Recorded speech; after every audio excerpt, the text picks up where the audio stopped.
27 سنة لبلال، لاعب الخبرة والوفاء في السياق، يلعب تقريبا الموسم التاسع على التوالي في كبر النادي الافريقي. كره من خيلان الشعلالي مع ايهاب المباركي، المحاوله للترجي، يرفع الكره والتدخل من سليمان كشك. سليمان صمام الامان في دفاع السياق، ارجع الكره للترجي بقرار من المساعد الاول ايمن اسماعيل، المساعد الدولي اللي دخل القائمه الدوليه هذه السنه من مواليد 1986. الروبلي نتاع اللقطه والعمليه بين سليمان كشك الجذب من القميص مع الفخر الدين بن يوسف عروج في الكره الاخيره.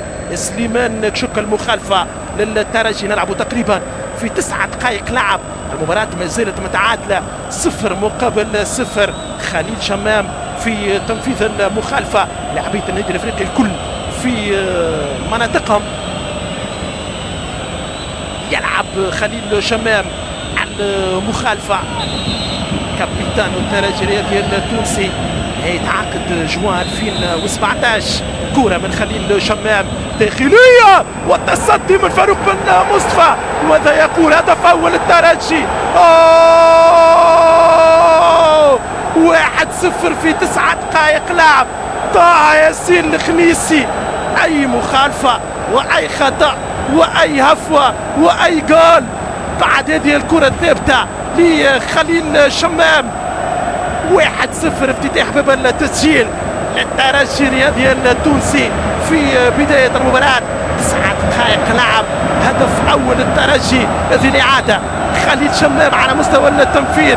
الخنيسي يلمس الكرة الأولى، تضرب في فاروق، تعاود ترجع تضرب في الخنيسي مرة أخرى، وهدف أول للترجي الرياضي التونسي. 1-0 الخنيسي للترجي في الدقيقة التاسعة. هذه الكفرة كيفاش كانت، ضربت في فاروق بن مصطفى وضربت في طه ياسين الخنيسي. لاعبية النادي الافريقي طالبوا بوضعية التسلل لمهاجم على الترجي من منتصر الطالبي. ارجع الكرة لغيلان الشعلالي طويلة. سليمان كشك في دفاع الافريقي وحده مع طه ياسين الخنيسي، ياخذ الكرة الخنيسي وحده، تجي المساندة من فخر الدين بن يوسف. التصويبة جول للترجي. فخر الدين بن يوسف فخر هجوم الترجي وسجل الهدف الثاني بعد خطأ كان كبير من سليمان كشك، يقطع الكرة الخنيسي وسجل الهدف الاول، يعطي الاسيست نتاع البونتو الثاني للروج كيما جات، يصوب في مرمى فاروق بن مصطفى.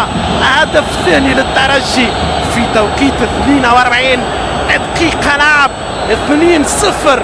الافريقي كان مسيطر نوعا ما، كان يلوج على التعديل على كرة عكسية، مخادعة يخسرها كشك بإصرار وعزيمة من طه ياسين الخنيسي، يعطي باس الروج من غير ما يفكر.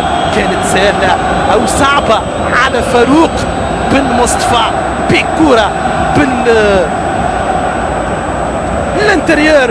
فخر الدين بن يوسف تصويبة أرضية يباغت فاروق بن مصطفى، كانت ميتة مع القائم الأيمن لفاروق. وهدف ثاني للترجي في هذا الدربي.